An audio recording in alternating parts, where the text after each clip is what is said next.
আৰু এটা কথা আপুনি এইখিনি মুহূৰ্তত আপোনাৰ হাতত মই ঘড়ী দেখা নাই তাৰ পিছতো মই খুদো সময়ৰ ক্ষেত্ৰত বাৰু আপুনি খুব মানুহজন অলপ বেছি জিল নেকি খুব বেয়া আজি দেৰিকৈ আহিছো মই অবভিয়াছলি আৰু সময়টো মিলাবলৈ দিগদাৰ হৈ আছিল আৰু মোৰ টাইমটো আছিল কাৰো নিমিলে মানুহে যেতিয়া ভাত খাবলৈ মাতে কোনোবাই মই কওঁ যে মোক ভাত খাবলৈ নমতাই ভাল কাৰণ মই ৰাতিৰ ভাতটো খাওঁ ৰাতিপুৱা 4টা বজাত আৰু লাঞ্চ কৰোঁ ৰাতি আবেলি 4টা 5টা বজাত সেইটো সাধাৰণ মানুহৰ কাৰণে খুব বেয়া সময় আৰু কেতিয়াবা মই 2 দিন পিছতো গৈ পাওঁগৈ ভাত খাবলৈ মতাৰ পিছত এবাৰ যোৰহাটত 3 দিন পিছত গৈ পাইছোঁ ভাত খাবলৈ মাতিলে ভাত পানী বনাই ফাৰ্ষ্ট ডে গ'ল ছেকেণ্ড ডে গ'ল থাৰ্ড ডে গৈ পেলাই গধূলি সময়ত পাইছোঁ ডিব্ৰুগড়ৰ পৰা গৈ পেলাই পাইছোঁগৈ তো মোৰ ফ্ৰেণ্ড এজনী মাক আছিলে মাকে খুব গালি দিছে আৰু কৈছে 3 দিন ধৰি ভাত খাবলৈ আহিম বুলি ৰখাই কি কৰিম গতিকে আজিকালি চাগে আপোনাকতো ভাত চাত খাবলৈ নামাতে আৰু মানুহে মোক বেছিভাগ মানে নামাতে সেইকাৰণে আৰু গৰিমাক মাতে তাইক টাইমৰ ক্ষেত্ৰত ভাল মোৰ টাইমটো বোলে একেবাৰে বেয়া মানে বৰ দিগদাৰ মিলাব নোৱাৰোঁ আৰু যেতিয়া তেতিয়া শুওঁ যেতিয়া তেতিয়া সাৰ পাওঁ আৰু মানে কোনো ঠিক নাই আৰু দিনতো সপোন দেখোঁ ৰাতিও সপোন দেখোঁ কোনো ঠিকে আছে এই কিছু সময় পূৰ্বে আপুনি এটা কথা ক'লে যে গৰিমাৰ টাইমৰ ক্ষেত্ৰত ঠিকে আছে কিন্তু তাই ভাল তাই বেলেঞ্চ খুব আপুনিতো বহুদিন ধৰি সেইগৰাকী গৰিমাৰ লগত আছে তেওঁৰ পৰা আপুনি সময়ক লৈ যেটো সচেতনতা থাকিব লাগে বা যি ধৰণে আপুনি পূৰ্বৰ যিখন আপোনাৰ যাযাবৰী জীৱন আছিল তেওঁ অহাৰ পিছততো আপোনাৰ এটা গতি লাগিব লাগিছিল কিয় এতিয়ালৈকে আপোনাৰ এই সময়ৰ সচেতনতাটো এতিয়াও অহা নাই নে এটো নাহিবই আপোনাৰ জীৱনত এটো অসম্ভৱ নেকি মই হয়তো তেতিয়া বেলেগ হৈ যাম আৰু মই বেলেগ হ'বলৈ নিবিচাৰোঁ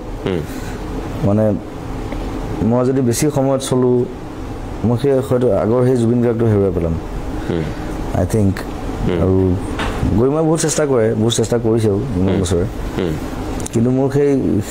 সেই মেডনেছটো ভাঙি দিলে বেয়া হ'ব আচলতে সেই মেডনেছটো লাগে আমি সেই পাগলামি সেই ৰেষ্টলেছনেছ যিটো অস্থিৰতা এটা আছে মোৰ এনি টাইম মোৰ গোটেই বডিত কেৰি কৰোঁ মই সেইটো যে ৰাতি 2টা বজাত ঘপকৈ উঠিলোঁ গান এটা কৰিলোঁ ষ্টৰি এটা বনালোঁ কিবা লাইন আপ এটা হঠাৎ ফোন কৰিলোঁ যে কালি শ্বুটিং কৰিম গান এটা সব পাগল হৈ যায় আৰু স্ক্ৰিপ্ট নাই একো নাই মোৰ স্ক্ৰিপ্টটো মূৰত আছে সবকে মাত ফোন কৰিলোঁ ধাম ধুম পিছদিনা মই শ্বুটিঙত ওলাই গ'লোঁ লাষ্টকৈ ধুনীয়া ভিডিঅ' এটা হয়গৈ চ' সেই বস্তুটো আছে সেই বস্তুটো ধ্বংস কৰিলে আচলতে মই ভাবোঁ মই নিজক ধ্বংস কৰা হ'ব সেইকাৰণে মই সেই টাইম টেবুলটোত ইমান ষ্ট্ৰেছ দিয়া নাই আজিলৈকে আৰু যেনেকৈ মোক চলাই লৈ গৈছে নেচাৰে মই তেনেকৈ ঘূৰি আছোঁ খালি মোৰ অনিয়ম কিছুমান হয় খোৱা বোৱা অনিয়ম হয় সেইটো বেয়া কথা সেইটো মই জানো সেইটো মাজে মাজে চেষ্টা কৰে মাজে মাজে কেইদিনমানকৈ বিৰাট একদম নিয়মত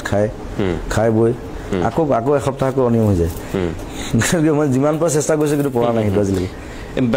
আৰু এটা কথা আপুনি গৰিমাৰ যিহেতু আপুনি স্বামী আপুনি এজন ভাল গৃহস্থ হ'ব পাৰিব লাগে আজিলৈকে আপুনি হ'ব পাৰিছে মই নাই পৰা পাৰিব কেতিয়াবা নাজানো গৃহস্থ মানে মই সদায় কওঁ মই ডমেষ্টিক এনিমেল নহয় কেতিয়াবা আই এম ৱাইল্ড মই জংঘলৰ মানুহ হাবিৰ মানুহ সেইকাৰণে লগুণ চিঙা পাম বুলি কওঁ মই লগুণ চগুণ চিঙি ওলাই আহিছোঁ চ' ৱাইল্ড হৈ থাকি ভাল পাওঁ অলপ আৰু ডমেষ্টিক মই নোৱাৰিম চাগে হ'ব যে ভাল ঘৰত থকা হাজবেণ্ড এটা ধুনীয়াকৈ ঘৰ চলাই মই কেতিয়াও নোৱাৰোঁ ঘৰ চলাওঁ বাৰু মই চাওঁ মই বজাৰ চজাৰ চব কৰোঁ চব কৰি দিওঁ বজাৰ কৰে আপুনি কৰোঁ অভিয়াছলি কৰোঁ বজাৰ কৰি খুব ভাল পাওঁ আৰু বজাৰ কৰিলে গালি খাওঁ বজাৰ মই সদায় নকৰোঁ কিন্তু মানে কিয় গালি খায় এমাহত এদিন দুদিন বজাৰ কৰোঁ গালি খাওঁ ইমানে বস্তু লৈ আহোঁ বস্তুবোৰ নষ্ট হয় লাষ্টত পাচলিয়ে বজাৰ কৰিলোঁ মানে ফ্ৰিজৰ পৰা ওলাই যায় মানে পাচলি ক'ত থ'ব ক'ত বস্তু বেয়া হৈ যায় আৰু মই বজাৰ কৰাটো মোৰ অদ্ভুত মানে মই যি দেখোঁ তাকে লাগে মোক এইখিনি দি দে